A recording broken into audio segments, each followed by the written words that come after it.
Patrick Juvet avait beau chanter Où sont les femmes, l'artiste n'a jamais caché son attirance pour les deux sexes. Disparu il y a 2 ans, le 1er avril 2021, le protégé d'Eddie Barclay est en effet tombé sous le charme d'illustres personnalités féminines, à l'image de la romancière et productrice Florence Aboulker, mais aussi d'hommes, comme l'humoriste Pierre Palmade, au début des années 1990. Une histoire malheureusement rythmée par les démons de celui qui a causé un grave accident de voiture le 10 février dernier alors qu'il conduisait sous l'emprise de la cocaïne. Quand je l'ai rencontré, il ne buvait plus d'alcool.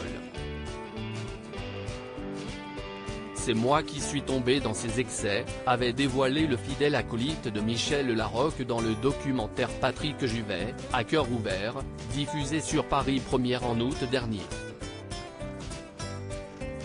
Et d'ajouter, il me faisait la leçon.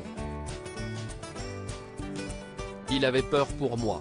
Mais si l'histoire d'amour entre les deux hommes n'a pas duré, ils n'ont pas totalement coupé les ponts.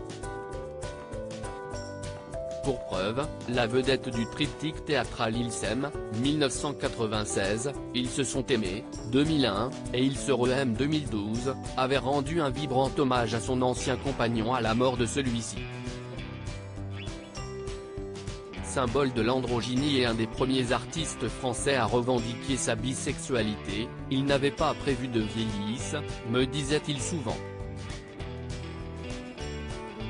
Nous avons énormément ri, car son humour était dévastateur et sa légèreté sidérante, même sur les sujets les plus graves, avait ainsi déclaré Pierre Palmade sur les réseaux sociaux.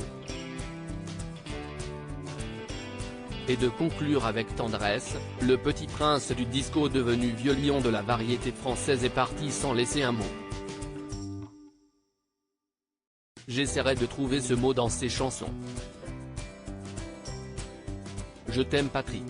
Supérieur à Pierre Palmade, Muriel Robin, Michel Larocque, Véronique Sanson.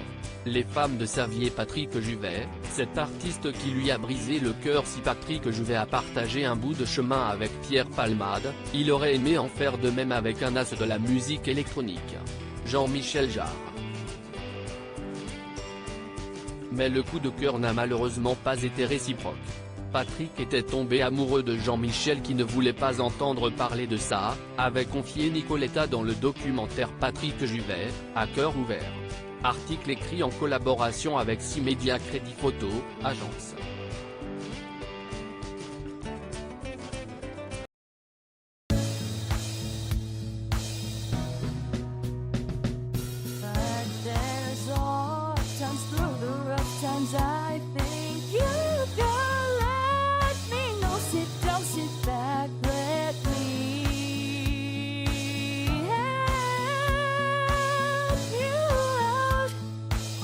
Step